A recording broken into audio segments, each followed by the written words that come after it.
Welcome to the first and probably final edition of APWorld at 3. I'm your host, Patrick Rainier. Let's get right into the news. Okay, our first story today is in East Asia. Hi, I am Alex Cotmone. Here we are in East Asia. First, the results for our civil service exam are now out. We know who will be taking part in our vast bureaucracy. Also, the food-rich south of East Asia now has transportation ways with the finishing of the Grand Canal. Now, food will be processed everywhere and an increase in population will happen. And also, Neo-Confucianism has now begun. It's a combination of Buddhist and Confucian teachings, and it is a social and ethical belief. That's the rice. We have the rice. And with us is our fellow product tester. Yo, I'm Patrick from AP History at 3, and this chopper rice is the best thing I ever had. You know, they used the Grand Canal to travel it. It's very tasty. It's worth chomping. Mm-hmm. Yes, we have our fast-growing chomper rice from Vietnam. We gave it to the Chinese. Calicut on the coast of South Asia. Here is a bustling trade city full of merchants who come from all around to exchange goods in the Indian Ocean trade basin. The resulting impact has been a wealthy outcome for everyone involved. The Indian Ocean trade basin is one of the most productive trade places in the world right now. Welcome back, and thank you, Cotmel. With me is the Empress Will.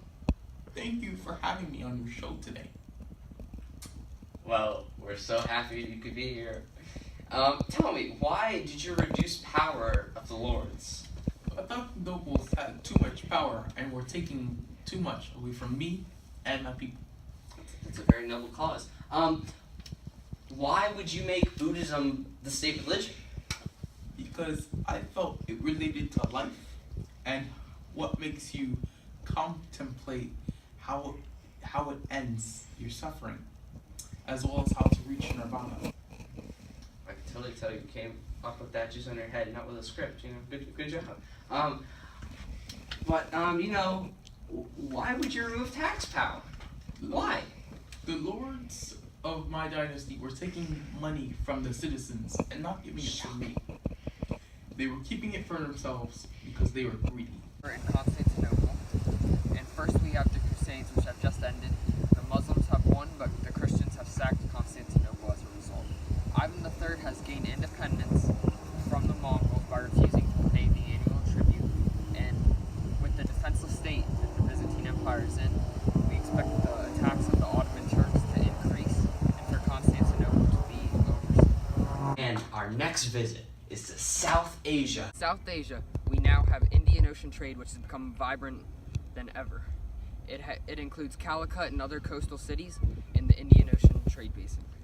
And now we also have Hinduism, which is a base religion for those in South Asia, and it leads to the caste system, which divides Hindus into 4 distinct social classes. Capital of Rome during its waning years. It was moved by Constantine I, and it was located in between the Aegean Sea and the Black Sea.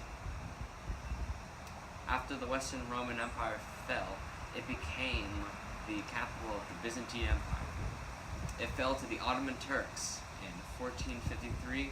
It was on an easily defendable level, and it repelled the Ottoman Turks for hundreds of years. We are in Russia and the Byzantine Empire. First we have Kievan Rus, which originally started with the Vikings and how they settled along the 4th largest river in Europe. And now Kievan Rus was based along this river. Now Justinian, our current emperor, he was very important for his law code. He also stopped the Nika revolts and eventually reclaimed old Roman territory into a new Rome. And Constantinople, which was the new naming of the empire from Emperor Constantine, after the capital was moved to the city of Byzantium. Welcome back to AP World at 3. I'm Patrick Rainier, and with me is the Justinian. It is Emperor Justinian. Oh, did I forget that? Yes, you did, man. Yeah, okay. Yes. So, the Nika riots just happened. Could you care to explain, why did you stay? I stayed because my beautiful, cunning, and smart wife, Theodora, she got me my rights. She told me what was what. So she stopped you from retreating? It was not retreating, it was a tactical decision. Of APWorld at 3. We find ourselves in Northern Africa in the Middle East. East and Northern Africa. First, we have the Crusades, in which Pope Urban II called upon the Christians to retake the Holy Land of Jerusalem. The spread of Islam then took place, and knowledge was exchanged, and Islam was spread through everywhere. At first, Muhammad only had 30 followers, but eventually he captured Mecca and it became a world-renowned religion. After this, through this religion, women had great equality, and they were treated with great respect, and they had marital rights and court rights. They could remarry and divorce. This is APWorld at 3 with our first sponsor, Chomper Rice. Rice that people love to chomp. I know I love to chomp it. Anyway, so we arrived back to East Asia. Here we are back in East Asia for our second visit. Now, since 950, there is a presence of foot binding, which is a mark of the patriarchal society. Women were restricted in their feet, and they were made smaller, and it restricts them to the home mostly. And except for the lower class, which were needed their feet to do field work. And also, China has great trade with societies in Vietnam and Japan, and they learned the Chomper rice through these interactions. Also, we have feudalism in Japan, and feudalism is a deal with uncentralized associations, and through this there are serfs, feudal lords, and it's a social class. Like APWorld at 3. Now we shall continue back to South Asia. In South Asia for our second visit. First, we have religion, in which Islam arrives. Now, Islam's arrival was originally met with some controversy, but eventually it merged with Hinduism, and now they are shared. Sufis is our next topic, and they have brought upon most of these. These are devoted people, very religious and peaceful, and they have brought this combination and are very dedicated. Then we have the monsoon system, which accelerated trade. The learning is a very important discovery. They discovered that winds originated in the northeast in the winter, but the southwest in the summer. Hello, this is going to have to be a quick one because I forgot to pay the electric bills. Any moment they should go out. Anyway, we need to do this quickly.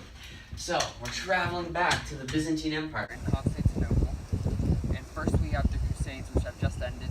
The Muslims have won, but the Christians have sacked Constantinople as a result. Ivan III has gained independence from the Mongols by refusing to pay the annual tribute, and with the defenseless state that the Byzantine Empire is in, we expect the attacks of the Ottoman Turks to increase and for Constantinople to be overseen.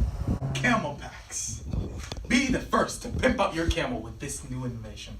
Okay, this will take your camel riding experience to the next level. Okay, and from here on, my partner, Alex, will explain camel packs. There are 4 different types of camel packs developed by the Northern Arabians, the Southern Arabians, the Eastern Africans, and the Northern Africans. They all develop 4 different types that rely on the different part of the camels and transport your camel to the Sorry about that electrical bill incident. I think we got that covered. So, now we are returning to Northern Africa and the Middle East. Fortunately, we see the blood of Baghdad, which was attacked by, wait for it, the Mongols, and also Sufis. in the Middle East, and the Mongols have just overran the Islamic Empire. They took over Baghdad and completely sacked it. We still have the presence of Sufis, which are religious monks that speak the word of Allah, and there's still religious tolerance. Religious tolerance is the protection of religions and rights for the people of the book, which are Muslims, Christians, and Jews, like in Spain. Welcome to the final interview of APWorld at 3. I'm your host, Patrick Rainier, and with me is Ibn Battuta. Thank you. Nice to meet you. So I gotta ask you a question. So why did you travel in the first place? When I made the Hajj, it is very important in Muslim culture. I had the choice to go home after I visited Mecca, but I wanted to travel and see the Islamic Empire. I also did it for the adventure and honor. And that's some honorable stuff, you know. Better than the last guest we had. What was your recent visit to Baghdad? Very different. Before I traveled to prosperous places and Baghdad was still recovering from Mongol invasion of 1258. Oh yeah, the Mongols. It really showed how every important city will become like this eventually. You know, now, how was your trip to India and possibly China? In India, I was greeted to Muslims and Hindus with a parade.